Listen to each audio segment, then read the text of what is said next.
Vous recherchez une école de référence pour une double formation universitaire et professionnelle de qualité? Voici l'opportunité à ne pas rater. L'École supérieure d'administration, d'économie, de journalisme et des métiers de l'audiovisuel ESAE vous offre des programmes d'enseignement en licence et en master orientés vers l'emploi qui font d'elle une référence à travers les filières de l'administration générale et territoriale, l'administration du travail et de la sécurité sociale, droit, diplomatie et relations internationales, administration hospitalière, universitaire et intendance, journalisme et métiers de l'audiovisuel et toutes les filières des sciences de gestion. Une seule adresse, www.esae.bj.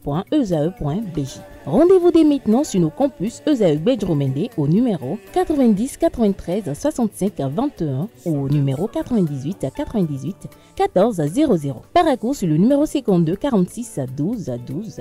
Aboumé-Calavi au numéro 52 88 44 44. Akpata au numéro 52 88 33 33. ESAE, l'excellence a un nom.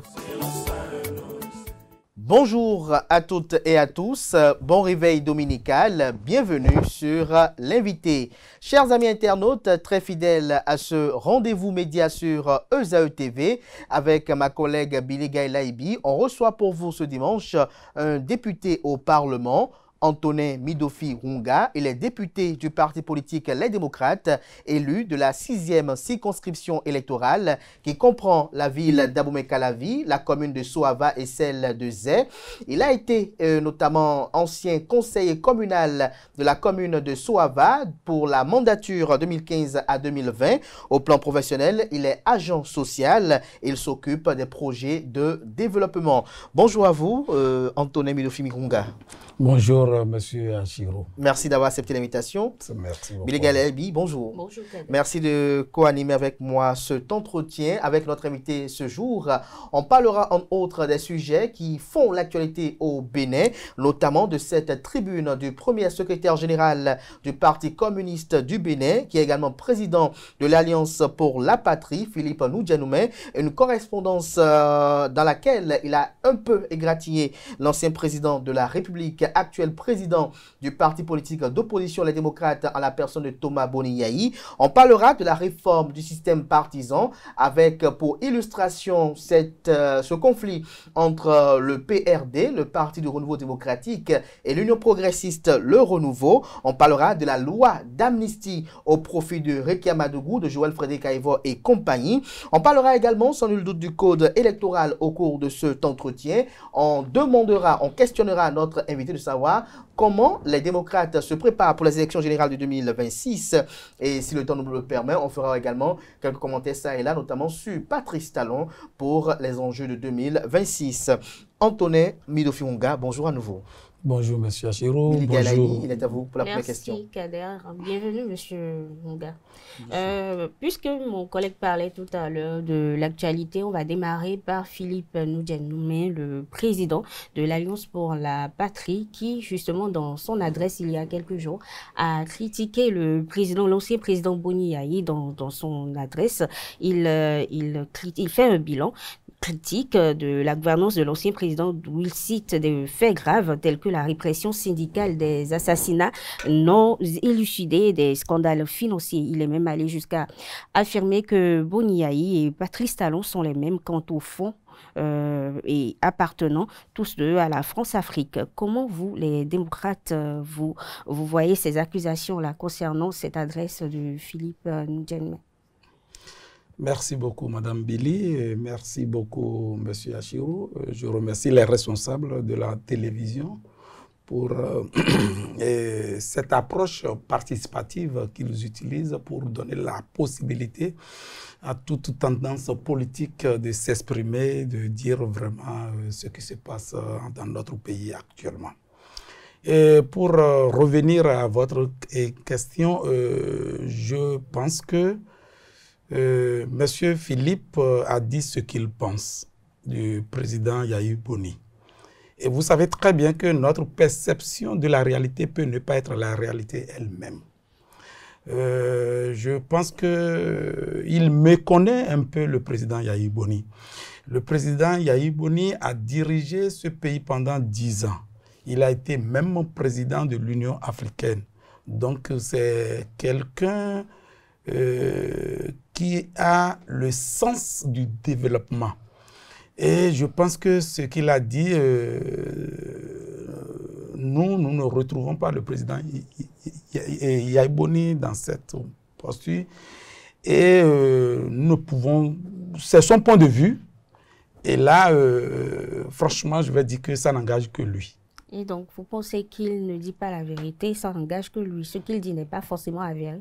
Mais est-ce qu'il a donné les preuves? Est-ce que, au fait, nous sommes... Mais il a illustré quand même sa correspondance de faits. Il a parlé de répression des syndicalistes. Il a cité des faits qui sont des événements qui sont produits... D'assassinats non élucidés. Sous le règne de Boni Yayi. Non, mais vous savez, quand tu es chef d'État, et forcément, il y a certaines choses qui se passent que forcément, vous n'êtes pas directement responsable. Je crois bien que lors de la mandature du président Yahya Boni, les marches étaient tolérées, c'est-à-dire c'était encadré. C'était pas comme aujourd'hui où c'est réduit, où c'est très limité. Donc, je pense qu'avant, les syndicats avaient la liberté vraiment de s'exprimer, de faire des meetings, de se déplacer, de revendiquer. Mais ce n'est pas le cas aujourd'hui. Normalement, M. Philippe devait apprécier tout ça et faire la comparaison avec ce qui se passait avec ce que nous vivons tristement aujourd'hui. Justement, il fait une comparaison, mais lui, il estime qu'il n'y a pas véritablement grande différence entre Boni Yayi et Patrice Talon. Il a évoqué, par exemple, la disparition de Pierre Hubert dans Ivor. Il a évoqué beaucoup de faits. Il n'a pas de répression sanglante sous Boni Yayi également. Vous étiez au Bénin, vous avez eu exactement les responsables syndicalistes qui étaient montés au créneau pour dénoncer un certain nombre de faits sous Boni Yayi. Oui, mais la disparition de notre cher compatriote urbain dans Ivor, le régime qui est là maintenant peut voir clair dans la situation. Mais on en est où? C'est ça le problème. Les vrais acteurs sont là. Donc, ce n'est pas le président Yahya Boni qu'on ira tirer, faire des choses là. Les vrais acteurs sont là et je demande à ce régime de faire lumière. C'est ce que nous réclamons. Donc, je ne sais pas ce qui les freine. Je ne sais pas trop ce qui les empêche à vraiment aider le peuple béninois à voir clair dans cette situation. Donc, c'est pas, comme je viens de le dire, notre perception de la réalité peut ne pas être la réalité elle-même. Monsieur Philippe a dit ce qu'il pense. Et je pense que nous sommes dans un pays de droit. Et chacun est libre de dire dans les règles de l'art ce qu'il pense. Et il l'a fait. Nous ne commentons pas cela. Un peu plus loin, Philippe Noudjenoumé rejette la voie électorale pour une paix et pour une vie apaisée au Bénin. Et face à la situation politique actuelle, il propose une nouvelle conférence nationale. Est-ce que vous êtes pour cette proposition-là? Vous savez que mon parti a toujours réclamé le dialogue. La conférence nationale, c'est là où il y a eu le grand dialogue au niveau de notre pays. Et je pense aujourd'hui que ce dialogue, cette assise, même si ce n'est pas jusqu'au niveau de la conférence, je pense que le dialogue aujourd'hui est nécessaire et incontournable. Et nous, au niveau du parti, ça fait partie de nos revendications parce qu'à un moment donné, il faut s'asseoir, il faut discuter, il faut voir clair dans ce qui ne va pas. Et je pense que, par exemple, Maître Adrien Mbedi a été très clair. Il a dit clairement qu'il a eu le courage. Franchement, je le félicite. Si toutes les personnalités du Bénin peuvent vraiment, si toutes les personnalités du Bénin peuvent vraiment aller dans ce sens, je pense que ce sera louable. Il a clairement dit que tel que les choses se passent aujourd'hui, il faut s'asseoir, il faut discuter, il faut voir clairement qu'est-ce qui ne va pas, qu'est-ce qu'on fait, comment on peut trouver les approches de solutions. Donc, ce que dit Philippe, c'est réel, c'est ce qu'il faut en ce moment. Il faut qu'on dialogue, qu'on discute effectivement entre nous. Et justement, parlons de Maître Adrien Ngouédi. On vous a vu, vous les démocrates, lui rendre visite et le soutenir lorsqu'il a, suite à ses déclarations, alors que beaucoup étaient pour et contre, surtout parfois certains même de la mouvance comme lui, étaient contre, allant jusqu'à fustiger ses propos et le critiquer négativement. On va dire ça comme ça, vous, les démocrates, l'avez défendu. Beaucoup y voient votre intervention comme de l'intérêt. Non, pas du tout. Vous savez bien que nous, aujourd'hui, nous sommes un parti plus proche du peuple. Et aujourd'hui, ce que le peuple réclame, nous devons aller dans ce sens-là. Et tous ceux qui opinent vers le dialogue, tous ceux qui condamnent un peu la situation critique de notre pays, quoi qu'en soit ce qu'il avait dit, ce qu'il avait fait avant, nous devons aller vers ces personnes-là, les encourager, les dire vraiment, nous sommes contents que vous regardiez ce qu'il avait fait, même s'il a été contributeur de la situation actuelle. Mais vous savez, il y a la situation et l'évolution de la situation.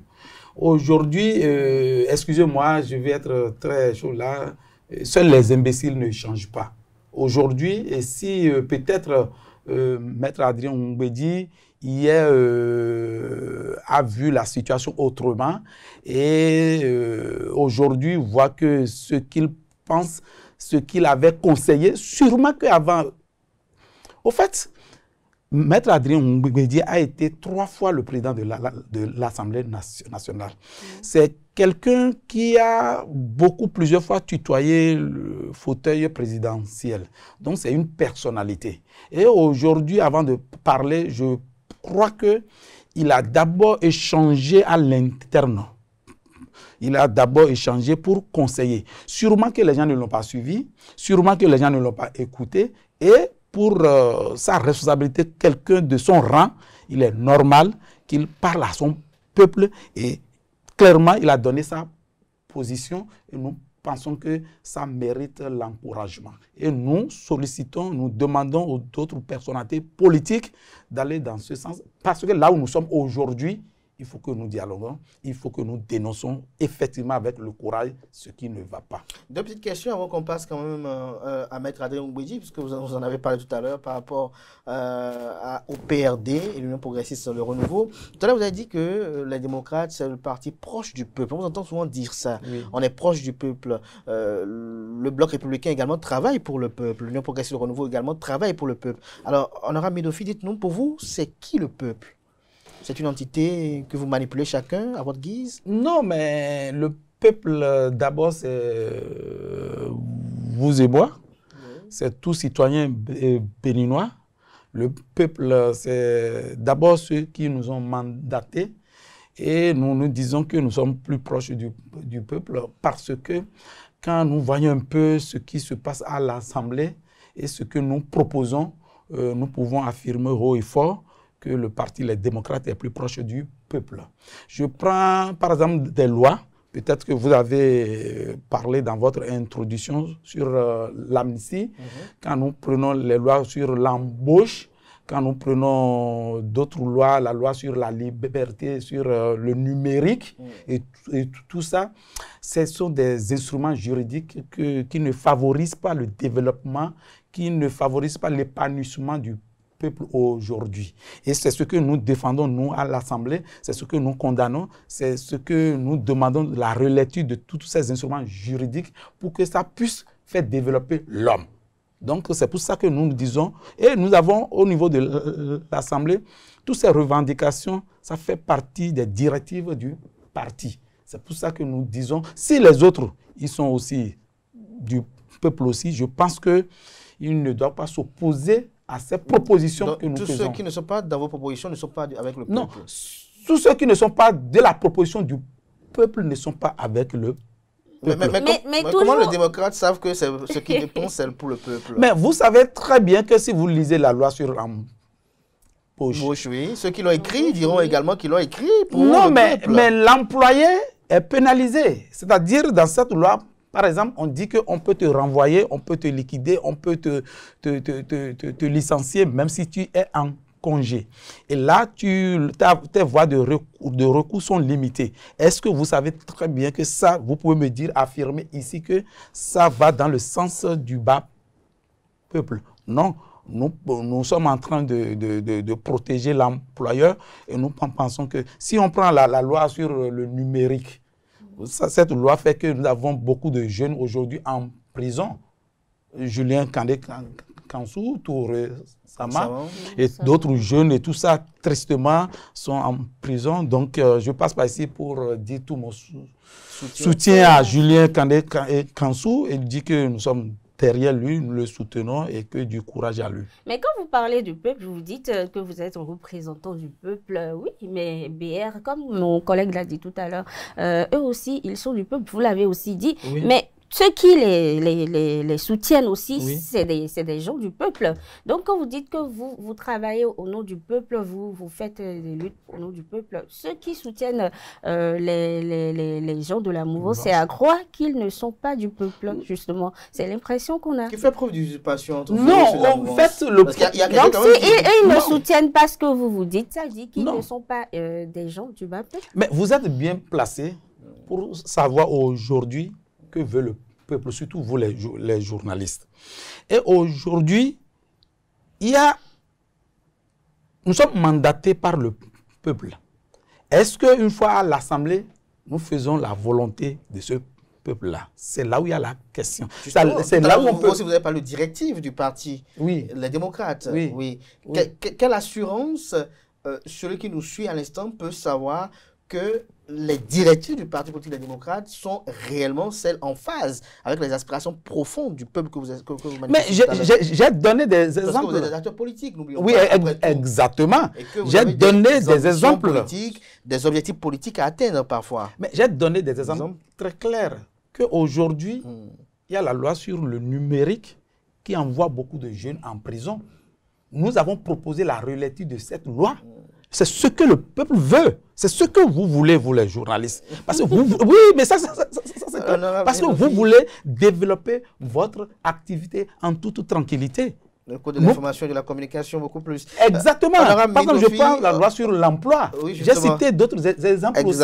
Exactement. C'est ce que le peuple veut. On va progresser rapidement. J'ai une question avant qu'on parle de l'UP et du PRD, c'est de savoir, le Parti politique des démocrates, quelles sont ses relations avec le PCB, le Parti communiste? Non, mais... Parce qu'ils sont aussi de l'opposition. Oui, mais... Et quelles sont vos relations? Ben, les relations... Si on a pu lire une telle tribune de Philippe Noudjanoumé, on s'interroge des relations qu'entretiennent les démocrates avec le PCB et ses leaders. Non, mais comme je viens de le dire, M. Philippe a dit ce qu'il pense. Est-ce que vous les consultez lorsque vous faites des concertations de l'opposition? Mais le PCB. Il y a un cadre de concertation. Ils y sont? De l'opposition. Ils y sont? Et non, mais moi, ce que je peux dire, oui, le cadre de concertation est ouvert. Oui. Et tous ceux qui sont de l'opposition, je pense qu'au moment, au départ, on les avait consultés pour pouvoir former le cadre. Le cadre. Est-ce qu'aujourd'hui, ils sont actifs? Ça, je ne peux pas le dire. Est-ce qu'ils participent régulièrement aux réunions? Je ne peux pas le dire. Mais je peux aussi les échanges pour faire venir. Exactement. Nous poursuivons. Je pense bien que même le premier responsable de ce cadre et tout ça, ils ont les bras ouverts pour pouvoir accueillir tout membre de l'opposition qui veut vraiment aider ce peuple à reprendre sa démocratie en 2026. Mais les démocrates intitulés parti politique, eux, ils n'ont pas de relation particulière avec le PCB. Mais le PCB, c'est un parti politique qui a son autonomie. Les démocrates aussi, c'est un parti politique aussi qui a son autonomie. Donc, je ne vois pas trop ce qui peut nous unir, qui peut nous réunir, comme nous sommes ensemble de l'opposition, c'est le cas de concertation. C'est dans ce cadre-là que nous collaborons avec tous les partis qui se déclarent de l'opposition. Puisqu'on parlait tout à l'heure de Maître Adrien Oubedji, il est l'un des sages du parti UP, le Renouveau. Mais depuis plusieurs jours déjà, depuis quelque temps, on remarque qu'il y a tension au sein de ce même parti-là. Il y a les anciens membres du PRD qui réclament la légalité, l'existence légale, qui déclarent même et qui estiment que le PRD existe toujours, qui n'a pas été fondu dans l'UP, le Renouveau, que malgré leur fusion avec l'Union progressiste, le PRD existe toujours puisqu'il n'y a même pas eu de congrès, selon ce que certains disent, même certains anciens membres du PRD disent. Que pensez-vous de cette tension-là au sein du parti? Non, mais c'est une preuve pour nous que le système partisan que prône le président Patrice Talon n'a pas marché en République du Bénin. Et aussi, lorsqu'on veut précipiter les choses, lorsque on veut aller par force, par la ruse et tout ça, sûrement qu'à un moment donné, ça casse. Je pense aussi que le PRD a argumenté, il a donné les preuves et jusqu'à présent, nous n'avons pas encore reçu un document, les preuves contraires à ce que les responsables du PRD ont brandi sur les réseaux et tout ça. Donc aujourd'hui, nous pouvons dire que ce qui devrait être fait avant la fusion n'a pas été fait. Qu'est-ce qui devait être fait? Eh bien, c'est bien écrit dans leur courrier. Il devait y avoir des congrès des deux partis pour la dissolution. Mais est-ce qu'on peut dissoudre une entité après la fusionner? Est-ce que ce n'est pas la fusion qui consacre la dissolution des deux entités? Non, mais attendez, moi je ne suis pas juriste, je ne suis pas du PRD, je ne suis pas de l'UPR, mais aujourd'hui, qu'est-ce qu'on peut dire?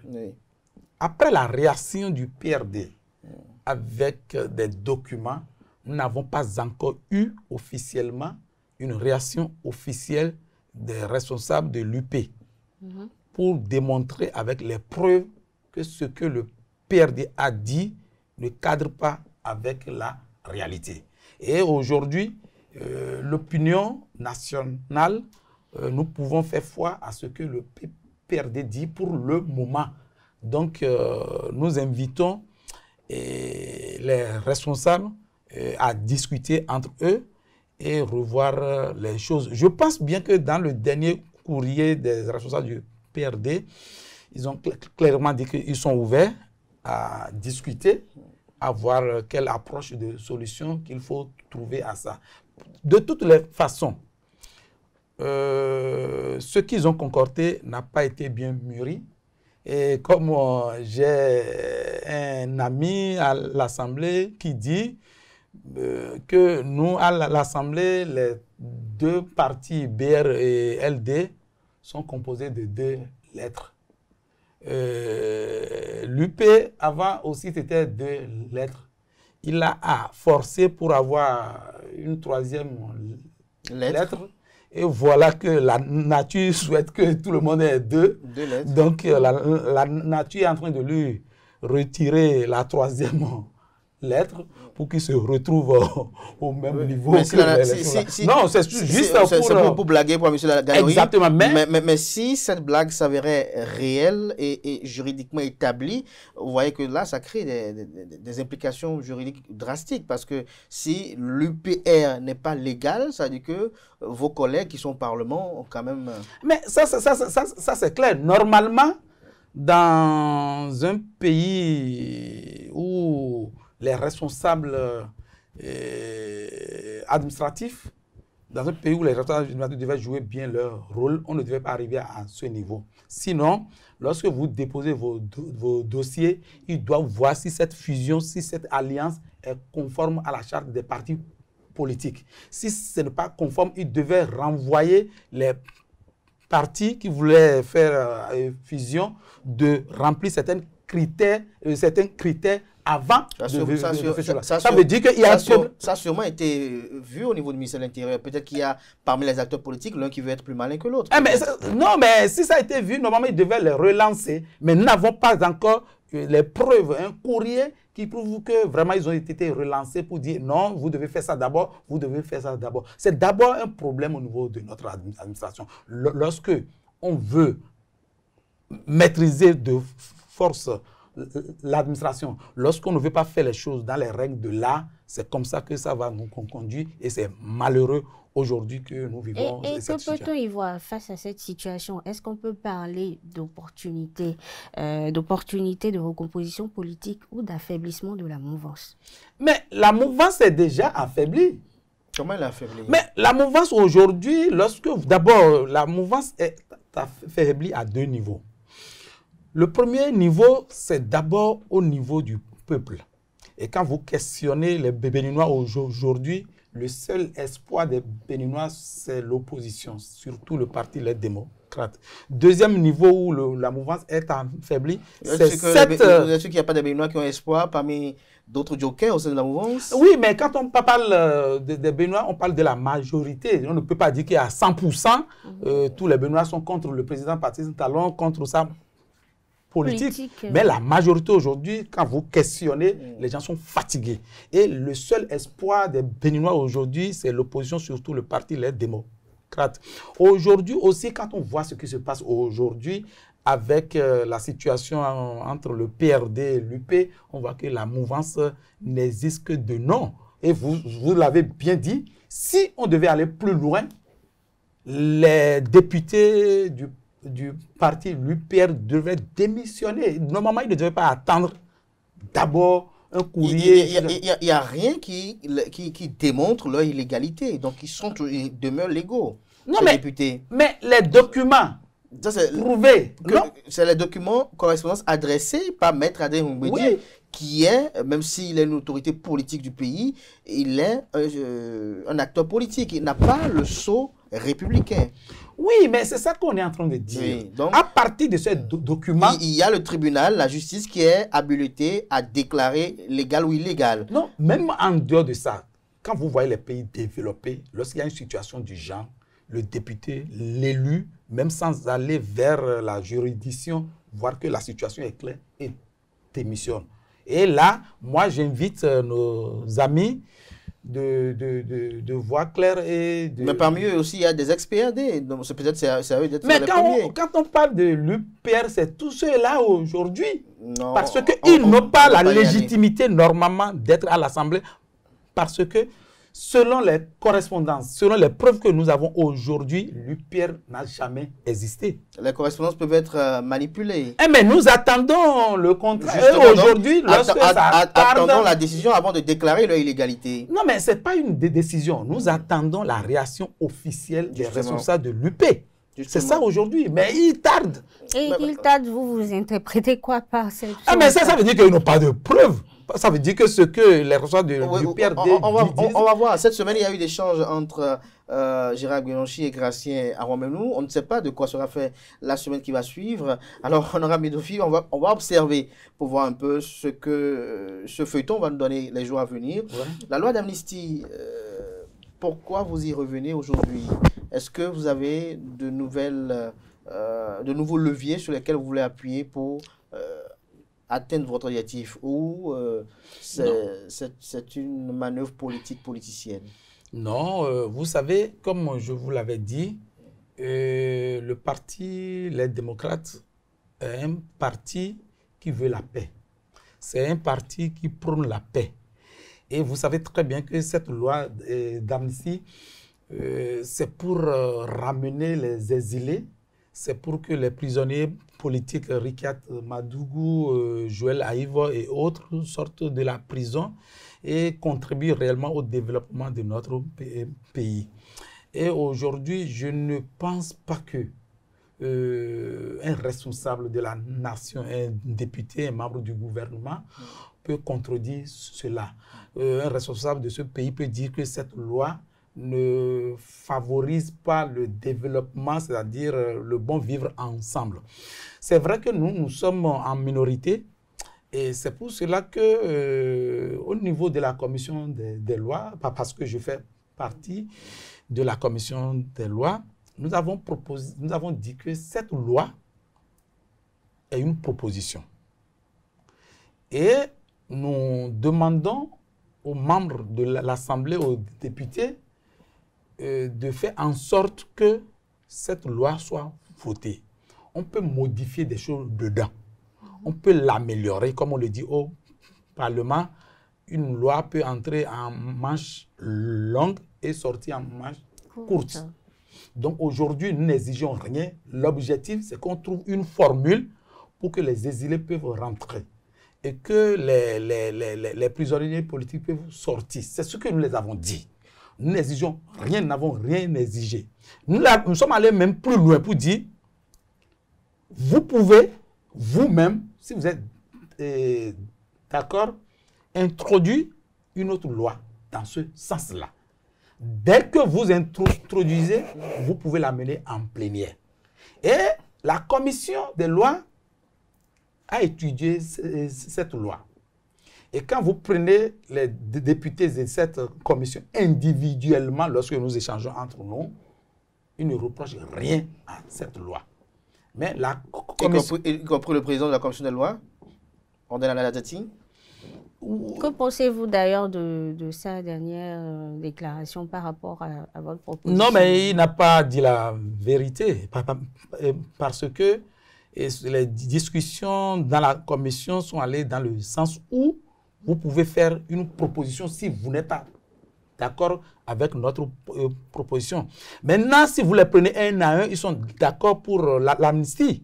Mais ils disent que... Y compris Orden Aladati. Tous. Y compris Orden Aladati. Je dis, Orden Aladati ne peut pas dire devant la télévision, devant là pour dire qu'il n'est pas d'accord pour ça. Ce qu'ils sont en train de nous reprocher, c'est qu'on n'a pas su négocier avant d'amener ça. Négocier avec qui? Avec eux, parce que c'est eux qui... Mais nous avons tenté la négociation. Ce qu'ils nous disent, c'est que ce n'est pas avec eux qu'on doit mener la négociation. Avec le président? Avec le président. Directement avec le président. Exactement. Mais vous connaissez la posture du président? Mais nous sommes à l'Assemblée. C'est nous qui votons les lois. Justement, et c'est une proposition de loi. Les lois, et nous, comme nous, vous savez très bien que le président Yahya Poni a essayé de rencontrer le président de la République. Il lui a même demandé pardon d'appuyer cette proposition pour que l'amnistie soit concrétisée. Mais il a refusé. Il a refusé. Même il est allé plus loin pour dire que le pardon peut être une faute. Mais lui, il est le fruit du pardon, non? Alors, Midofi, il y a de ces acteurs qui commentent l'actualité politique de notre pays, qui estiment que, est-ce que quelque part votre démarche n'est pas biaisée? Lorsque vous mettez tout cela dans le vocable exilé politique, dans le vocable prisonnier politique, alors qu'il y en a, dans tous ceux dont on évoque les noms là, je veux peut-être citer 6 personnes, il y en a dont vous-même, au sein des démocrates, vous savez que ceux-là, il y a des délits qu'on peut leur reprocher, qu'on peut les imputer, même si cela a été fait un peu dans une posture de chasse de sorcières, mais comme le diraient certains, s'il y a des sorcières, il faut quand même qu'on les chasse. Est-ce que vous ne pensez pas qu'il faut penser les Karika Madougou, Joël Frédéric Aïvor à part, en dehors de ceux qui sont peut-être à l'étranger? Est-ce qu'il ne faut pas peut-être faire bouger les lignes en étant pragmatique, en pensant pour ceux qui sont restés, qui ont affronté la justice, et peut-être après faire face à ceux qui se retrouvent hors du pays? Mais je vais vous le redire. Parce que les vôtres souffrent en prison. Exactement. Nos amis en face, lorsque vous les écoutez un peu, ils ne sont pas contre la loi d'amnistie. Ils disent que, comme vous êtes en train de le dire, on n'a pas su vraiment négocier à l'avant et tout ça et tout ça. Mais le problème aujourd'hui est quoi? Non, moi, je ne parle pas de négociation. Oui. Moi, je parle du contenu de exactement. Cette législation. C'est pourquoi, mais qu'est-ce qui les empêche de faire une autre proposition? C'est ça un peu le... Non, c'est vous qui êtes demandeur. Oui, nous sommes demandeurs. Ils voient peut-être que la proposition... Et les lauriers politiques de ce succès seront au Parti politique démocrate. C'est à vous, la grande partie, si ce projet aboutissait. Oui. Alors, que Ricard Madougou sorte de prison aujourd'hui, c'est un atout pour le Parti politique La Démocrate. Que Joël Frédéric Aïvo sorte aujourd'hui de prison, c'est un intérêt pour le Parti politique La Démocrate. Quand bien même il y a d'autres noms également qui se retrouvent aujourd'hui dans les geôles condamnés dans ces événements que l'on regrette aujourd'hui. Je pense que la sortie de Ricard Madougou, de Joël Aïvo, ce n'est pas seulement un gain politique pour les démocrates, c'est pour le peuple béninois. Il y a beaucoup d'étudiants, prioritairement, il y a beaucoup d'étudiants qui attendent aujourd'hui Joël Aïvo à l'université. Il y a beaucoup de femmes, il y a beaucoup de personnes qui attendent Ricard Madougou aujourd'hui. Oui. Ce que nous disons, c'est que nous avons fait une proposition. Elle peut ne pas être meilleure, elle peut ne pas être la meilleure. Ce que nous leur demandons, c'est de faire en sorte qu'ils déposent aussi une proposition. Vous n'avez pas demandé, vous savez, on est en politique, vous n'avez pas demandé aux mouvementiers à eux de choisir ceux qui seront amnistiés ou pas pour que demain, vous puissiez peut-être les indexer pour dire c'est eux, ce sont eux qui n'ont pas voulu prendre tel en considération, vous avez voulu. Non, aujourd'hui, c'est-à-dire, je pense que ce qui les dérange aussi, c'est le gain politique. Mais ils peuvent s'octroyer ce gain politique-là en faisant une proposition. C'est-à-dire, ce que nous disons aujourd'hui, il y a une proposition qui existe. Donc, il faut une autre proposition pour voir un peu qu'est-ce que nous allons prendre. Aujourd'hui, ils ne proposent rien. Et ce n'est pas aussi de leur faute, parce que une fois que le président Patrice Talon a dit qu'il ne veut pas s'associer à ça, et c'est ça un peu ce qui dérange un peu notre système. Où le Parlement, les députés au Parlement ne sont pas, surtout les députés de la mouvance, ne sont pas libres. Ils ne peuvent pas prendre. Est-ce que ceux de l'opposition sont libres? Est-ce que vous, honorable Midofi, vous pourrez prendre certaines initiatives à compte courant ou bien contre la volonté de Boni Yayi, par exemple? Est-ce que vous, au Parlement, vous pouvez prendre des initiatives qui sont en opposition avec les directives de Boni Yayi, par exemple? Le président Boni Yayi n'a pas de directive particulière à lui.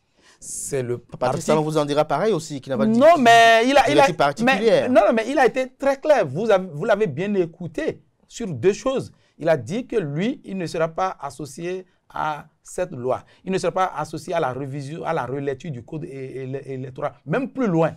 Il a dit, si vous arrivez à vous entendre. Sur Afrique, sur son intervention sur...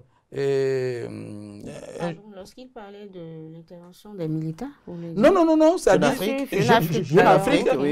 il a dit clairement que pour les dossiers de candidature, pour les candidatures en son sein, il faut attendre encore à 6 mois des élections. Normalement, lui ne devait pas faire cette déclaration, pas parce qu'il n'est responsable, il n'est pas président de l'un des deux partis. Normalement, c'est les responsables. Mais qu'est-ce qui empêche les responsables d'être autonomes? C'est ça que le président parti dit. Il dit qu'il faut attendre à 6 mois. Alors que lui, il n'est pas le président de l'UPR, il n'est ni le président du PR. Mais en quoi il prend cette décision? C'est pour vous dire quoi? C'est pour vous dire aujourd'hui, ces responsables, je pense qu'ils doivent prendre leur autonomie. Je pense qu'aujourd'hui, ils doivent décider. Certaines autonomies s'arrachent. C'est ça aussi. Non, je suis tout à fait d'accord avec vous. Il faut qu'ils prennent aussi leurs responsabilités. Parce que... Ils sont responsables, ils organisent des activités. Cette déclaration contredit un peu leur autonomie, contredit un peu ce qu'ils pensent. Et nous voyons qu'ils doivent penser autrement.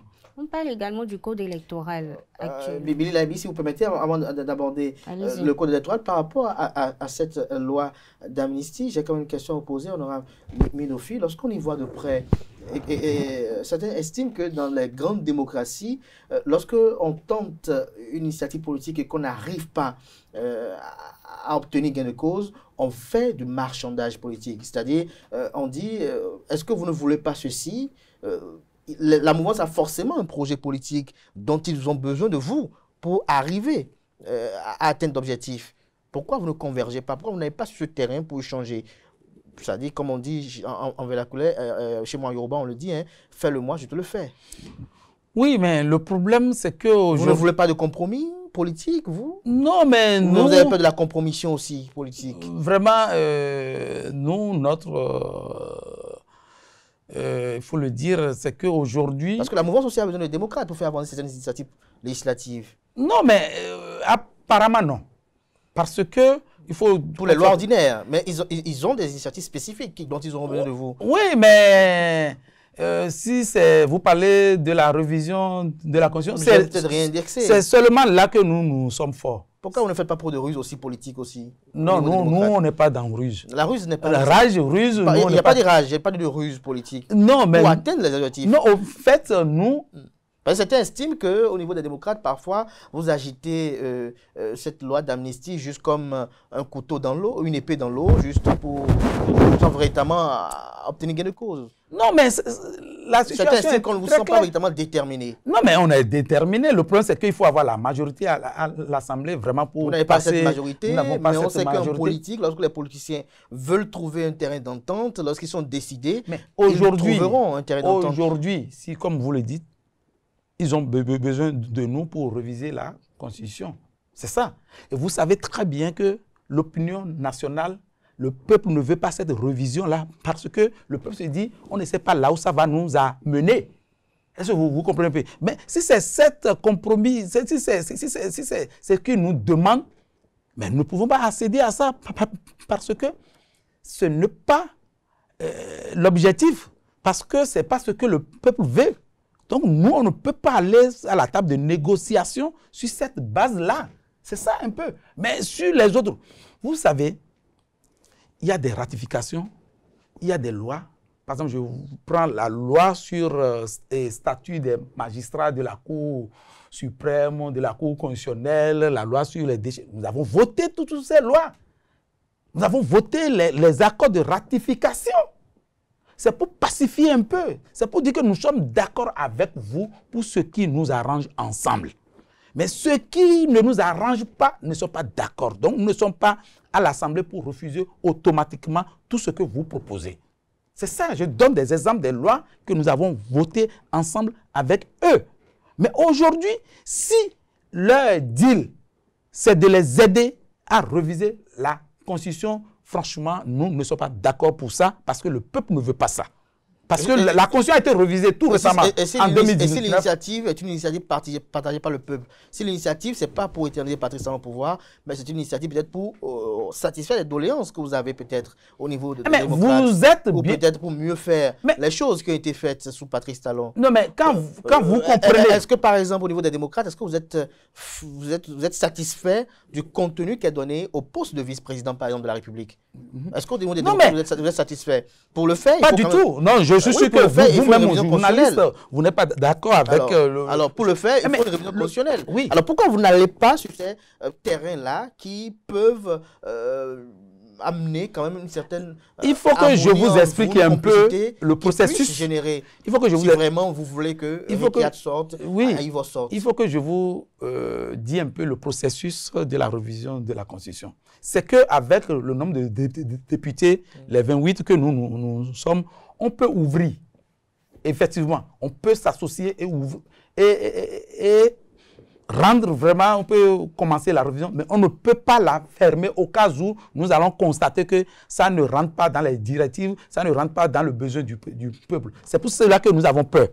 On ne veut pas faire une chose dans l'inconnu. Dans l'inconnu. Exactement. On parle également puisqu'on parle toujours d'assemblée, de voter, tout ça, le code électoral actuel, vous de l'opposition, vous les démocrates, vous précisez, je précise, vous ne voulez pas de ce code car il est exclusif. Bien sûr. Mais que proposez-vous comme modification essentielle dans le cadre des élections générales de 2020? Bon, d'abord, je vais vous expliquer un peu en 2 minutes. Nous avons déjà fait une proposition à l'Assemblée nationale. Une proposition existe sur la table du président Bavono aujourd'hui. Concernant le code électoral. Exactement. Quand nous prenons l'article... La loi est portée par quel député ou bien par le groupe parlementaire? Je pense que c'est par le président du groupe parlementaire, Tchadé. Si nous prenons l'article 146, c'est-à-dire, je vais vous dire, c'est comme... C'est-à-dire qu'il parle des 20%, et qui parle de l'accord de gouvernance. Je vais vous montrer. Il y a monsieur le doyen Jean-Baptiste et Elias qui avaient fait une démonstration sur les chiffres et tout ça. Moi, je vais faire une démonstration qui est basée sur ce que nous vivons. C'est comme on dit en République du Bénin, pour avoir le titre de papa, il faut avoir 5 enfants dans tous les départements. C'est-à-dire, si vous réussissez à avoir 5 enfants dans chaque département, vous avez le titre de papa. Et l'année dernière, on a choisi les papas, mais on a dit qu'il faut mesurer seulement 2 mètres de longueur. Et tous ceux qui avaient mesuré 2 mètres de longueur, on leur donne le titre de papa. Et c'est ça qui a fait aujourd'hui que nous avons 3 papas à l'Assemblée. C'est-à-dire le BR, le LUPR et tout ça. Oui. Mais cette année, on a dit, en plus d'avoir 2 mètres de longueur, il faut avoir 5 enfants dans chaque département. Et là, on dit, si 2 papas s'associent et dans un département, un papa a un enfant et l'autre a 4, ça veut dire qu'ils remplissent les conditions d'être papa. Là, qu'est-ce qui va se passer? Il y a un homme, lui, il mesurait aussi les 2 mètres avant, mais il a réussi à avoir 10 enfants dans chaque département. Sauf un seul département où il y a eu 4 enfants. Alors que nous avons 12 départements. Je ne sais pas si vous comprenez un peu. Donc ça veut dire que cet homme-là, lui, il a eu 104 enfants. Je ne sais pas, 114 enfants, dans tous les cas. Il faut faire un peu le 114, oui. Exactement. Mais les autres, ils ont eu 2 par département, l'autre 3 dans le même département, l'autre 1, l'autre 4. Donc, ils ont réussi à avoir 60. Vous allez constater, celui qui a eu 2 dans tous les départements, lui, il a eu 24 enfants. Mais avec les 24 enfants, on lui donne le titre de papa. Mais celui qui a eu 114, lui, il n'a pas le droit d'avoir le titre de papa. Ce qui va se passer après, c'est que lorsqu'on va donner le titre de papa à celui qui a eu 4 enfants ou 24 enfants, et l'autre qui a eu 36 enfants, ils vont être papa pour tous ces enfants qu'ils ont eus et papa à tous les enfants que l'autre a eus. Ça va créer un problème parce que les autres ne vont pas se reconnaître à travers ces 2 papas-là. Donc, c'est pour vous dire que forcément, il faut la relecture de ce code-là. Et ce que nous proposons, j'ai suivi le président de la commission des lois, Orden, sur une chaîne de télévision qui a reconnu que par rapport à l'article 93, par rapport aux feuilles de dépouillement, qu'il y a problème. Mais s'il y a problème, dans une famille qui a problème, il faut s'asseoir, il faut discuter. Et c'est ce que nous proposons. Et la seule structure qui peut discuter, c'est le Parlement. Lui, il est le président de la commission des lois. Il a reconnu qu'il y a problème au niveau de l'article 93 qui n'a pas été très clair. Mais il n'a qu'à venir, nous allons échanger, nous allons faire des propositions. Même si on ne veut pas toucher tout, mais au moins sur ce point où il a reconnu qu'il y a un problème, il faut qu'on échange là. C'est tout ce que nous proposons. Oui, mais dans le cadre des élections générales qui sont déjà là, à quelque part, vous proposez quoi précisément par rapport à ce De toutes les manières, le parti Les Démocrates est prêt pour aller aux élections, relecture ou non du code électoral. Nous sommes déjà prêts. Le peuple s'est déjà préparé, nos militants sont déjà prêts et pour y aller. Donc, ce que nous proposons, c'est de revenir, de faire la relecture pour que nous puissions aller à une élection. Parce qu'avec ce code, nous ne pouvons pas dire en toute honnêteté ce qui nous attend en 2026. Nous avons peur. Nous avons peur. Parce que ce qui peur par rapport à quoi? Il faut être précis. Non, pas pouvoir, non, nous n'avons pas peur pour ça. D'abord, nous avons peur par rapport aux crises que cela peut engendrer. Parce que, je parle de l'article 93, lorsque nous nous sommes retrouvés au niveau de la Cour constitutionnelle, la Cour nous a dit qu'il faut faire un effort pour avoir vos PV. Une photo ne fait pas foi. Une compilation par voie d'huissier ne fait pas foi. Donc, alors que la loi n'a pas prévu suffisamment de PV, alors nous avons donné des instructions à nos militants, à nos mandataires. S'il y a un seul PV, c'est vous qui prenez ça. Parce que nous n'avons pas nous laisser encore voler cette fois-ci. S'il y a 2, vous prenez 1. Si vous ne prenez pas, vous devez prendre ça. Parce que la Cour a dit, vous devez faire effort pour prendre ça. Voilà. Et donc, selon vous, ce code représente une menace pour le droit des électeurs? Exactement. Ce code est chrysogène. Nous l'avons dit. D'ailleurs, je l'ai dit ici. La société civile n'est pas d'accord avec ce code. Le clergé n'est pas d'accord avec ce code. L'Union islamique, les partis de l'opposition, c'est au Bénin seul qu'on voit qu'on fixe 20% par circonscription électorale. C'est au Bénin seul qu'on voit le parrainage à 15%. Mais qu'est-ce qu'on veut inventer? Qu'est-ce qu'on veut faire? C'est au Bénin seul. Mais quand on veut faire des innovations, il faut faire des innovations dans le sens positif. Ce que nous disons là, ça n'existe nulle part dans le monde. Dans le monde? Mais dites-moi, dans quel pays nous avons 15% pour le parrainage? Dans quel pays on exige 20% par circonscription électorale? Là, d'ailleurs, ils ont violé la Constitution. La Constitution a parlé du pourcentage au niveau national et qu'une loi va déterminer le pourcentage.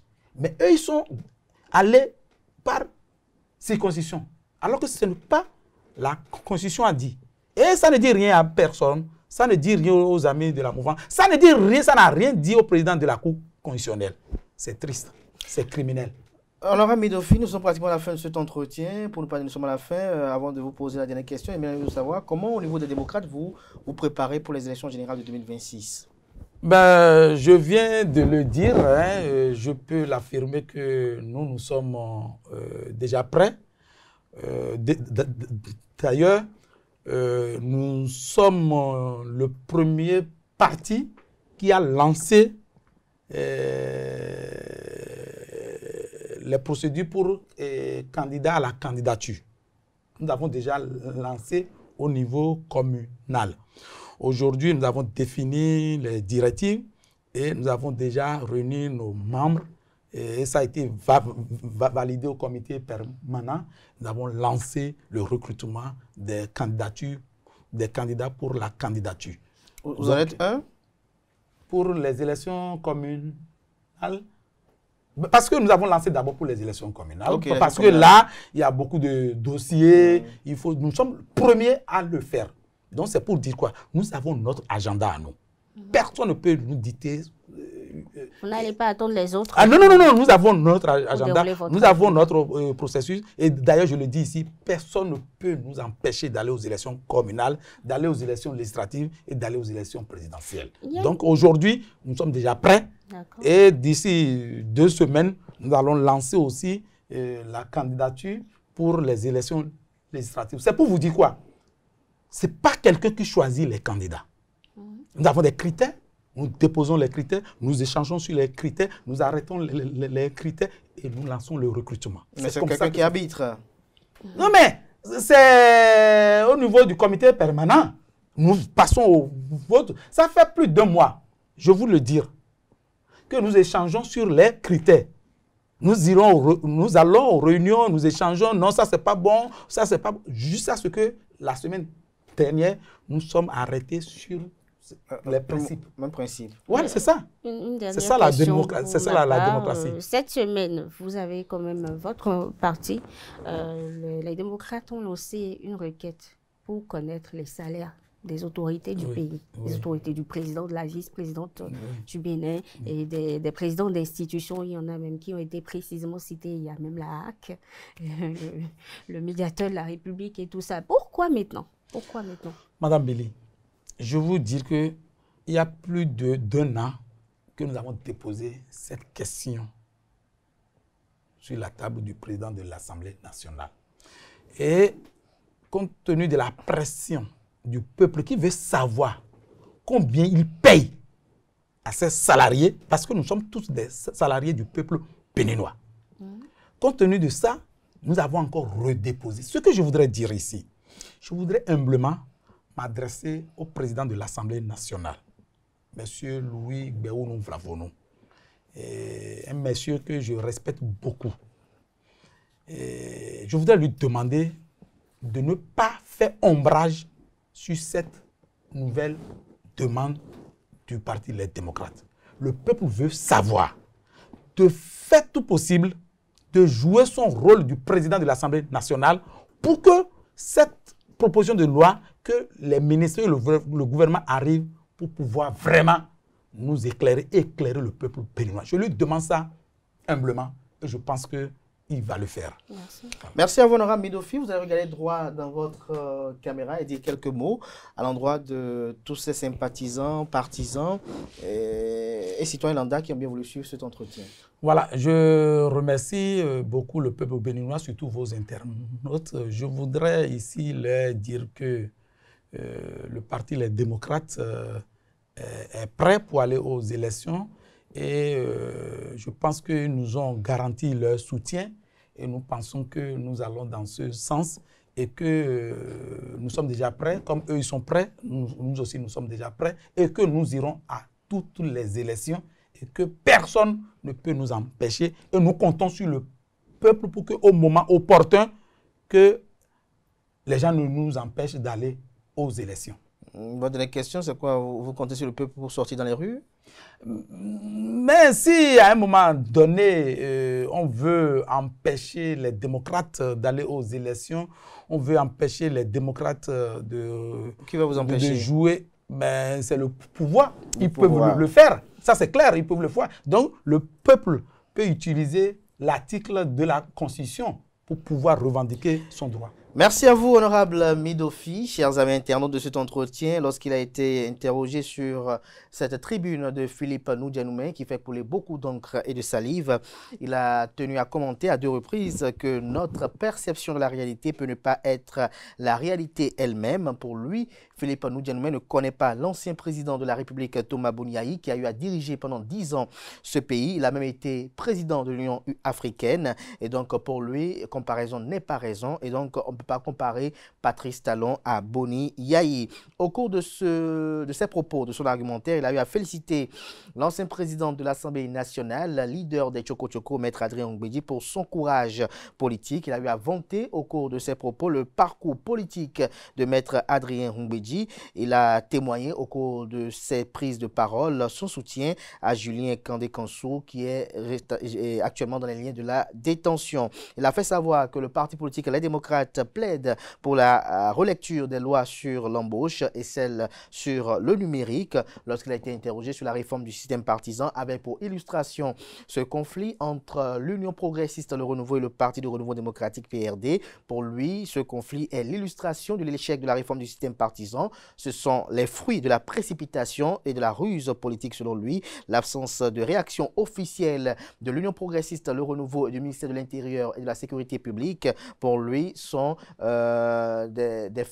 constitue un fait qui inquiète et donc pour lui, il faut une réaction officielle pour situer les populations sur ce qu'en est de la situation de l'Union progressiste, le Renouveau. Il précise une réaction officielle, que ce ne soit pas des acteurs politiques qui vont opiner, mais un courrier officiel comme Maître Adrien Ngbeji a eu à le faire. Il a fait observer que le PRD, dans sa correspondance, a mentionné qu'il est ouvert au dialogue et à la discussion. Et donc, pour lui, il estime qu'il n'a qu'à discuter pour que la paix soit retrouvée. Il a fait savoir que cette situation est asymptomatique du fait que la mouvance est affaiblie.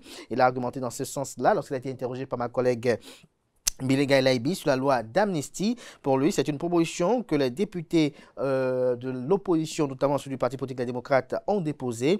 Et il a fait savoir que les députés de cette commission, tous sans exception, sont d'accord sur l'initiative, notamment le président de la commission des lois, Orden Aladati. Il a rappelé que l'ancien président Thomas Boniaï a eu à demander pardon au président Patrice Talon pour qu'il puisse accompagner cette initiative législative. Il invite les responsables des partis de la mouvance à prendre leur autonomie, ceci pour l'organisation des élections générales de 2026. Lorsqu'il a été interrogé sur le code électoral, il a fait savoir que le parti politique et les démocrates a une proposition qui est en suspens au niveau du Parlement, laquelle est portée par le président du groupe parlementaire Nourenou Achadé. Il a fait savoir que les démocrates sont prêts pour affronter les challenges des élections générales de 2026, relecture ou non du code électoral. Il a fait savoir que lui et les acteurs politiques de l'opposition ont peur pour les crises que ce code électoral pourrait générer lors des élections générales de 2026, car c'est le Bénin qui est le seul pays au monde qui a instauré 20% d'éligibilité dans chacune de ses circonscriptions électorales et l'obtention de 15% du nombre des parrains possibles pour compétir à une élection présidentielle. Il a fait savoir qu'au niveau du Parti politique des démocrates, ils ont lancé les procédés pour les candidats à la candidature des élections communales de 2026 et que d'ici 2 semaines,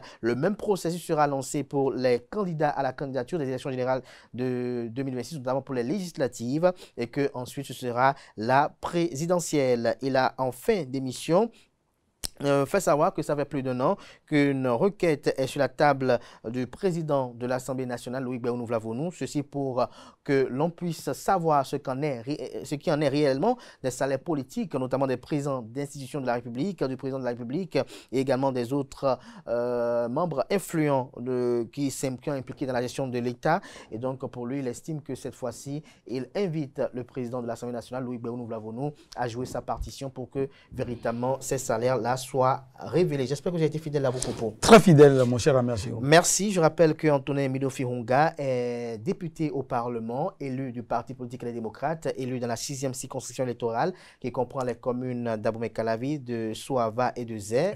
À l'État, au plan professionnel, il est agent social, il s'occupe des projets de développement. Il a été conseiller communal de la commune de Souava pour la mandature 2015-2020. Billy Gaël Aïbi, merci. C'était un plaisir d'avoir co-animé cet entretien. Merci à vous, chers amis internautes. Portez-vous bien. On se donne rendez-vous pour d'autres rendez-vous médias. D'ici là, portez-vous bien et belle suite de programme sur Euseuil TV. N'oubliez pas le rendez-vous du JT des JT pour 19h.